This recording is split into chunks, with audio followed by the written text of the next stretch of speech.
Miro Siegel, and Lainie Liberty. All right, great. Welcome.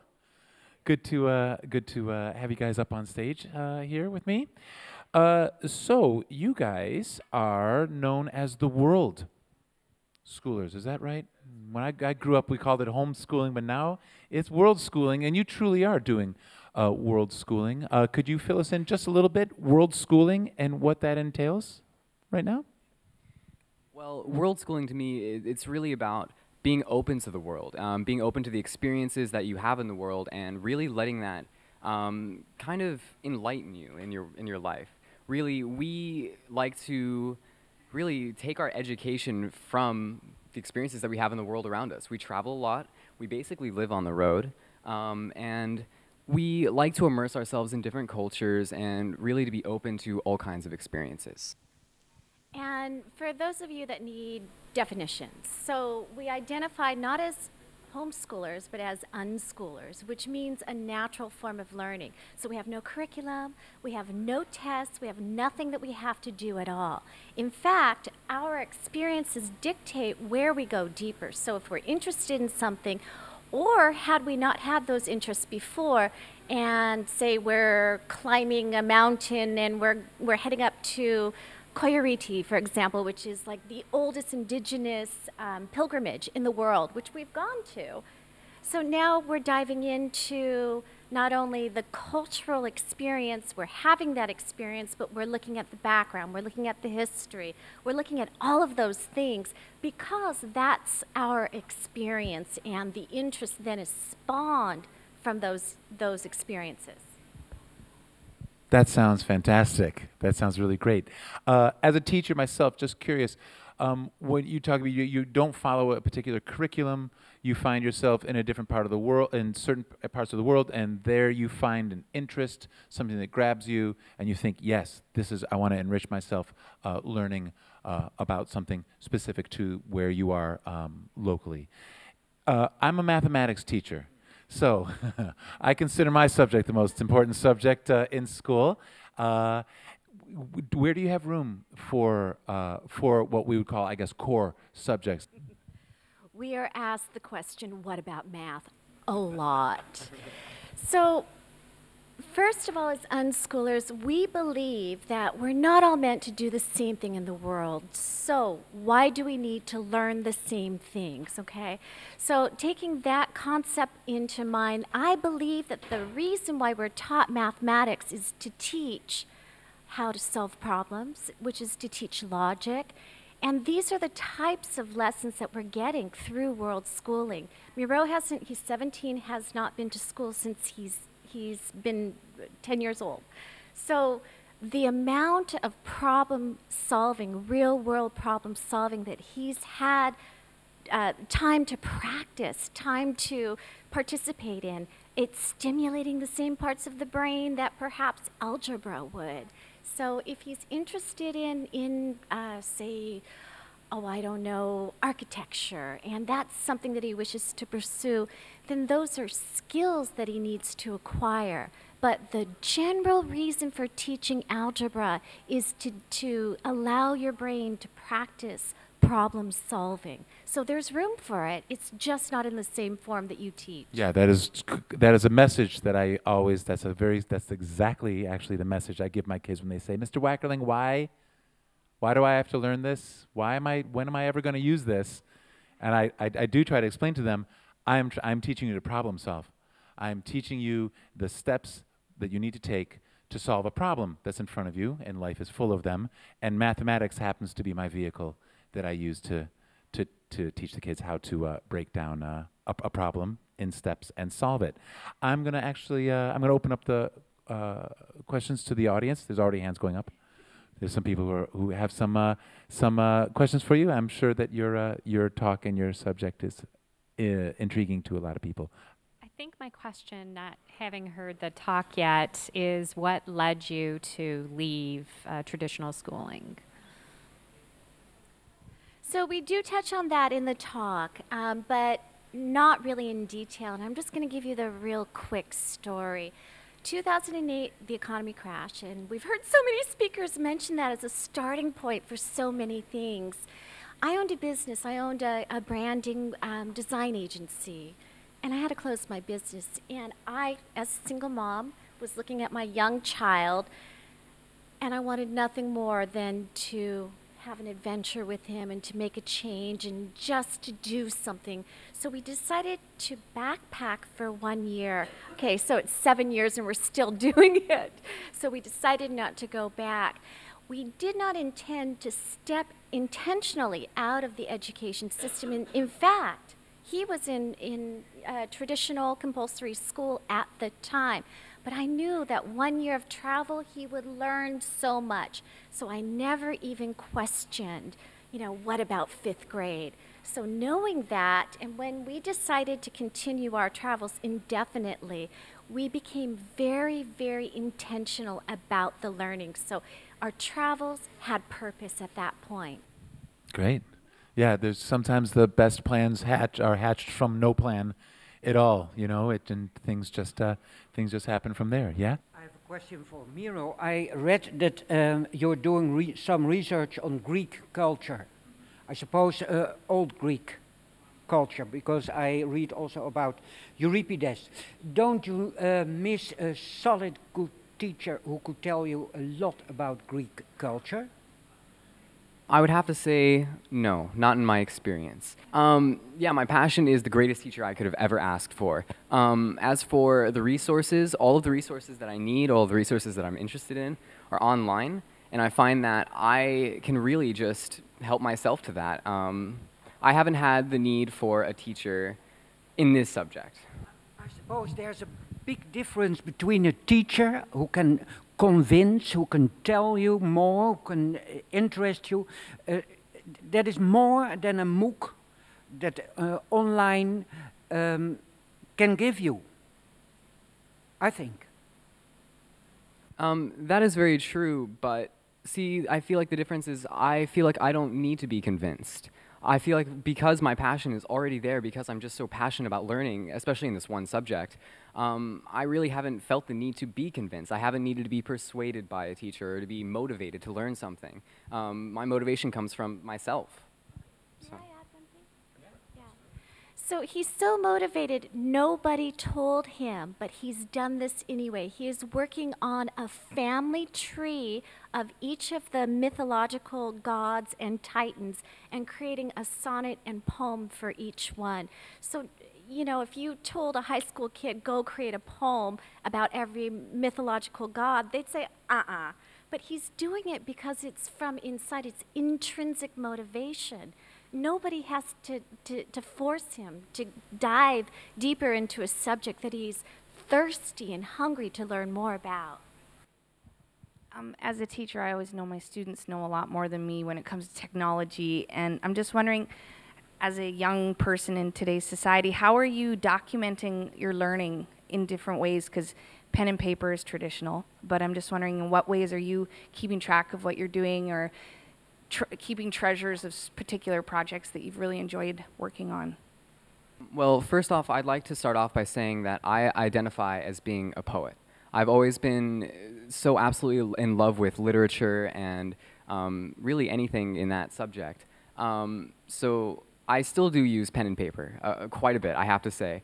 But being a young person in today's modern society, as you said, there are quite a few useful tools online that I use, such as Tumblr, of course. There's a lot of social medias that I use to follow other writers and really to connect in that writing community that I feel so much a part of. So definitely, the online aspect of things it's been so important to us. Like, being location independent, I would have to say our travels probably wouldn't be possible if it weren't for this aspect of it. I couldn't stay connected. That's a question for the mother. So did you educate yourself on brain development, study skills? So what was the best environment for your son to learn in? Well, I am a mad researcher, so that's good. But because we're unschoolers, again, there's nothing he has to do. But the research that I started to really dive deep into was the brain development for adolescents, because you gotta understand that. We gotta understand that. And we actually host adolescents in all these different places around the world. That's our now journey, our passion. Our business, but it's really our life. So we're hosting these temporary learning communities for self-directed teens. And so I gotta know how the brain works and why the frontal cortex is not allowing them to make the best decisions, and why, you know, certain things are happening. I've gotta know how to connect. I've gotta know these things when I'm working with teenagers and empowering them. So, you know, in terms of research for sort of brain and brain development, I've done it only because of that, not because I didn't trust what he was learning. My question is there anything that you miss from actual school? You were 10 years old, if I understood correctly, so that's a long time ago, but we have students here that are experiencing friendships, which I consider pretty hard if you're traveling all the time. So is there something specifically that you are missing? Well, in my schooling experience, it really did not work for me. I was always really unhappy with my days spent in school. No, I have a really hard time answering that question. I would say there's probably nothing that comes to mind that I miss from school. I had friendships, but I would say that with these kids, the only thing I had in common with them was I lived in the same place with them, and I was the same age as them. Nothing really was that deep for me in the schooling environment.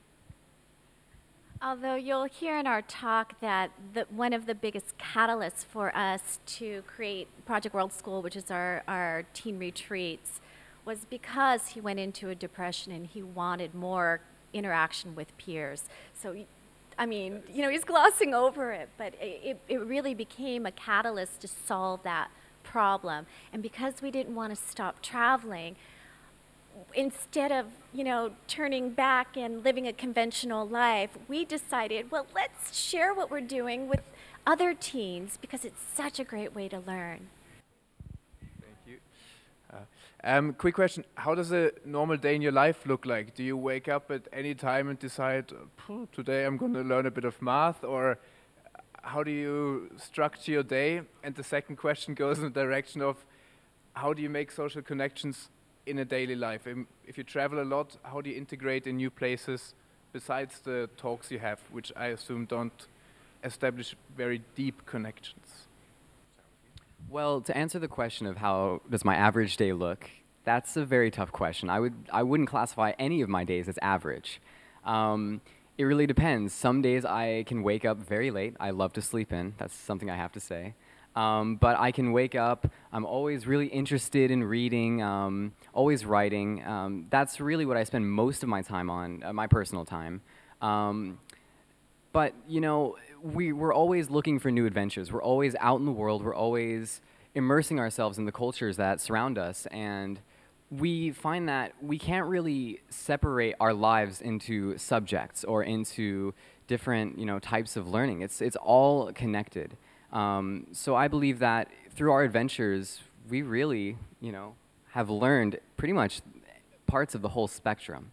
To answer the question about how do I find community and how do I make connections on our travels, I would have to say it really just falls back into the same answer, just being open to the communities that are hosting us, open to the people that are around us, and really just taking it for what it is. I have many questions, but I applaud you, first off. And secondly, I was curious if you're familiar with the term TCK, Third Culture Kid, and are you implementing any awareness? Because I'm wondering how many TCKs end up coming to your teen retreats. Is that what you call them? Yes, yeah. So if you could maybe talk a little bit about that. Would you like to begin? Well, Third Culture Kid really means a kid existing in the world without an identity to one place that they're living. We've got that, and we, you know, third culture mom too. You know? So every place that we go, there's always going to be a little bit of that struggle, a little bit of that social sort of awkwardness, trying to find community. You know, but yes, that probably would have to be the hardest part about our lifestyle. And I'm not going to say it's all perfect and there aren't challenges. That is one of the challenges, to actually find an in some of the communities.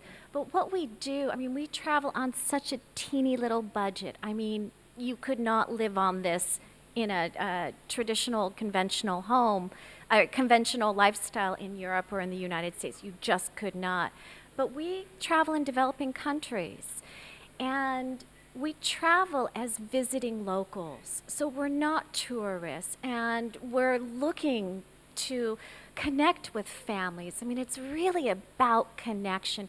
Yes, there's differences, but we don't look for the differences. We look for the similarities. And that's the only thing that has helped us create community everywhere. Yeah, we're different, but you know, let's you know, we're both moms, or you know, we're both families. We both want to be happy. We both want good health. You know, we both want to laugh. So there's a lot of places where we can find the similarities versus the differences. I mean, I know that probably doesn't answer your question exactly, but it's a hard topic to broach. I just don't know. Do you have anything to add? I mean, yeah, it's really a difficult topic. It's a really difficult one to answer, and I don't know if we even have that answer. Throughout our journey, we've been out of the States and traveling for about 7 years now, and that's probably the one thing that's still, you know, we're still discovering that for ourselves.